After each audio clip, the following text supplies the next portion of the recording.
you heard of this thing lately where mental health professionals, doctors, psychiatrists, perhaps even therapists, can assist people in killing themselves for mental health reasons? It's becoming more popular in certain countries of the world, and I have had a few people reach out to me in the last few years who are considering it. Some who are really even considering it legally, going through all the different stages of getting signatures from doctors and therapists and psychiatrists, saying that suicide is the best mental health option for them. Suicide by some sort of injection or pill by the help of the mental health system. And a few people have asked that I make a video about this, and here goes. I think it's horrible. I think it's crazy. I think it's terrible. I think it's completely wrong. I think it goes against everything that the mental health system should be standing for, and I am going to explain why. Let me just start with the people I've talked to who have reached out to me and told me their stories. They actually bear a lot of similarities, so much overlap with the stories I've heard. It's all people who were traumatized. All people who were traumatized as children, didn't get loved properly. Very similar to my own story. A lot of rejection and abandonment, pain, struggle in life. And then mental health diagnoses, therapists who couldn't quite help them very much, medications to try to help their mental problems, so-called diagnosed mental problems, medications not working well, years and years and decades of despair, pain, rejection, alienation in society, and now this final option. Oh, maybe I can use the mental health system to kill me, to remove my life.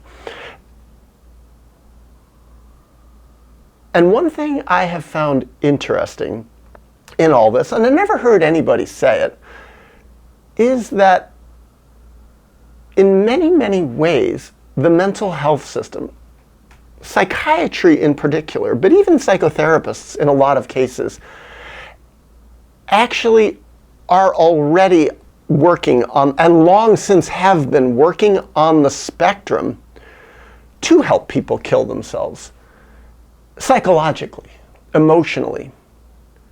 So much of the goal of psychiatry, of psychiatrists and therapists who go along with this, is not to help people connect with the truth of who they are, not to help them reclaim their feelings, not to help them grieve, but instead to shut down those feelings, to shut down their post-traumatic reactions.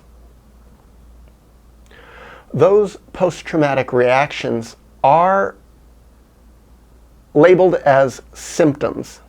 And when the mental health professional steps out of it and puts together the picture of those symptoms create the diagnosis. But really all they are is the person's desperate striving to heal from whatever the hell they went through in their lives, especially their childhoods, their depression and their sadness and their rage and their anxiety and their frustration and their despair and their pain, their confusion, their muddled thoughts, their inability to concentrate, their inability to connect well to other people, their inability sometimes to trust other people, to be paranoid of others.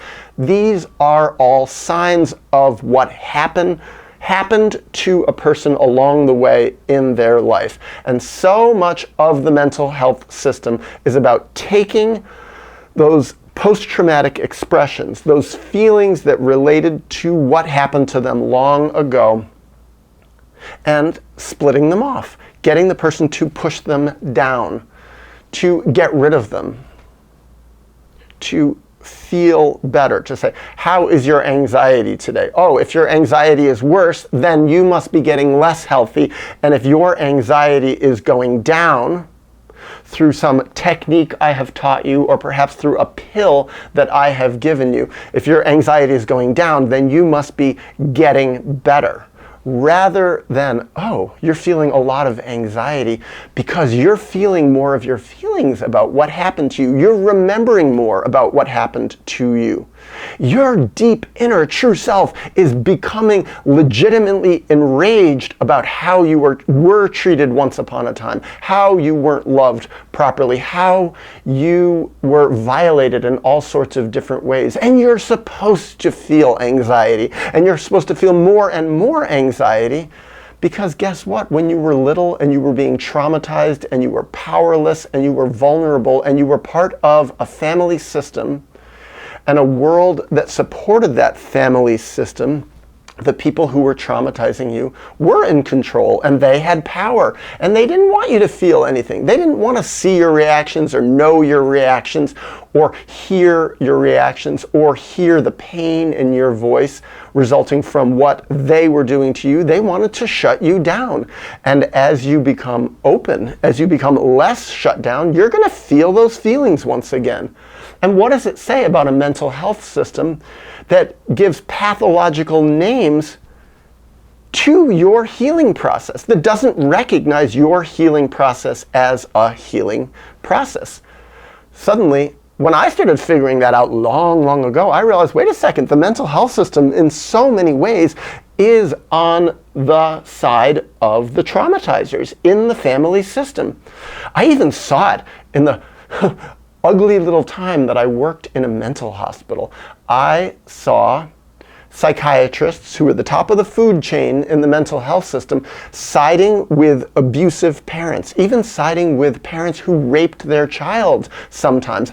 Crazy stuff. They literally sided with the parents. They said, oh, this parent is the greatest support system in the life of their child, who might even be an adult now. Oh no, just because there was a rape long ago, oh, the person has worked through that trauma. Now we have to help bring this family together. And then I started realizing, I mean, that was a big one, but I saw it again and again and again throughout the mental health system,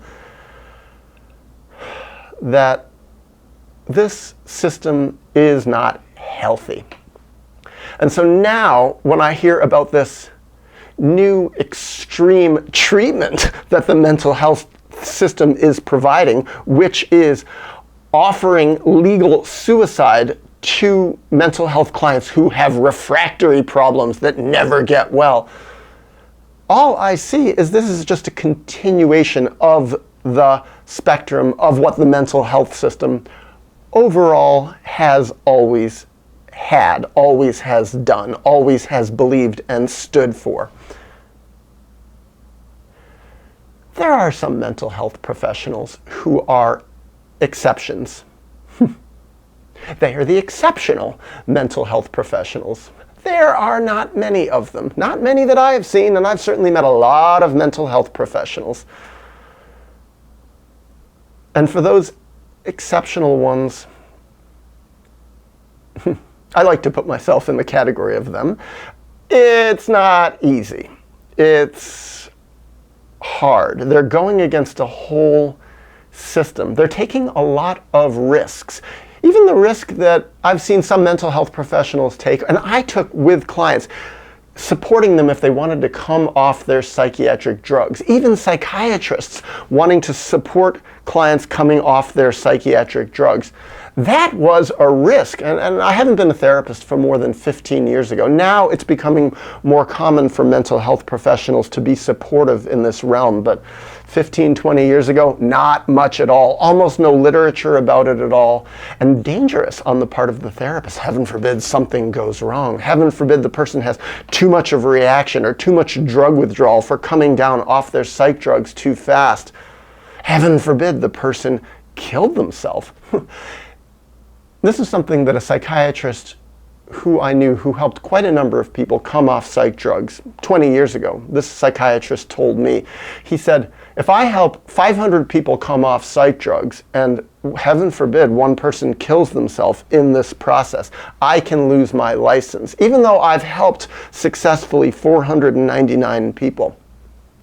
But if I put 500 people on psych drugs and 100 of them or 50 of them end up killing themselves as the result of toxic side effects of these psych drugs, well, that's okay. I'll never get in trouble at all because I provided them the best standard of care. What a crazy mental health system. And now a crazy mental health system that is extending itself into helping people kill themselves as part of its standard of care. When I think about these things, I find myself very glad that I left that mental health system. That I don't work in it, that I work outside of it, that I speak against it. And because I'm outside of it, I have more liberty to speak freely. And now, let me speak to anyone who might be thinking about killing themselves. With the help of the mental health system or on their own. First, I'd say please don't do it. Please, please find some way to get support, maybe from others or from within your own self somehow, to acknowledge that the horrible pain and despair and hopelessness you are going through is a reaction to what happened to you in your childhood and probably for decades of your life afterward. That the world is sick and crazy and horrible and has bad ideals and is heading in the wrong direction, but it doesn't mean that you have to.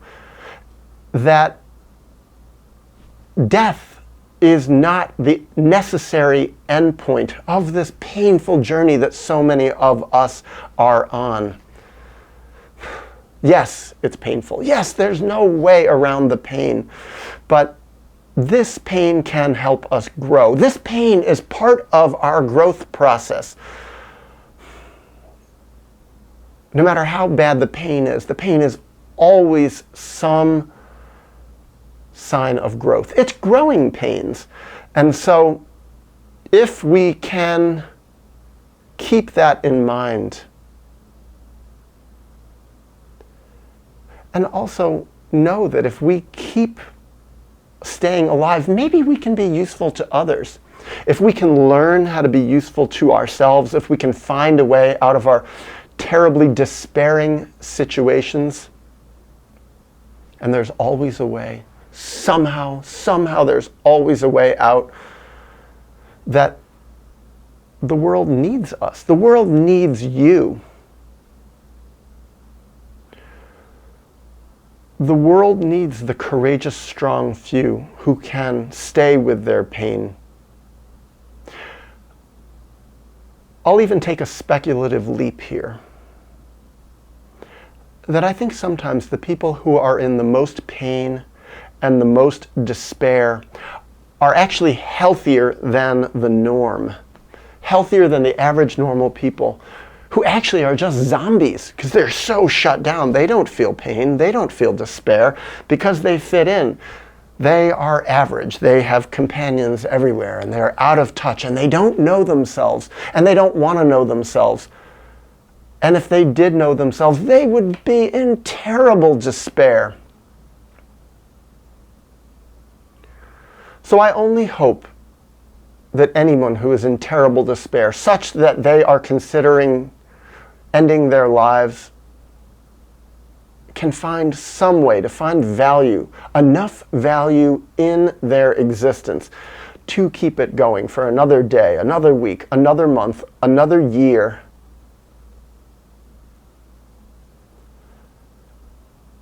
And maybe find their voice enough to speak, to find some place to speak, if only to help one other person. Because that's the other thing I know.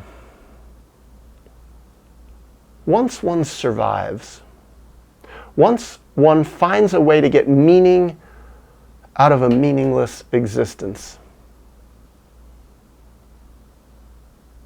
one becomes a sort of expert and can be very useful to other people.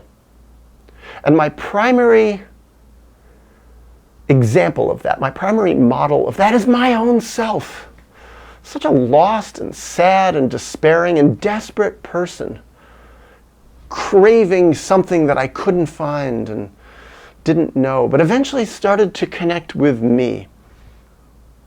And what I found is the more I connected with me, the more I found my voice, the more I could speak, honor life, not honor death, but honor life, and speak out against those who honored death and were leading people toward death, leading people toward being more shut down, more split off, more zombied.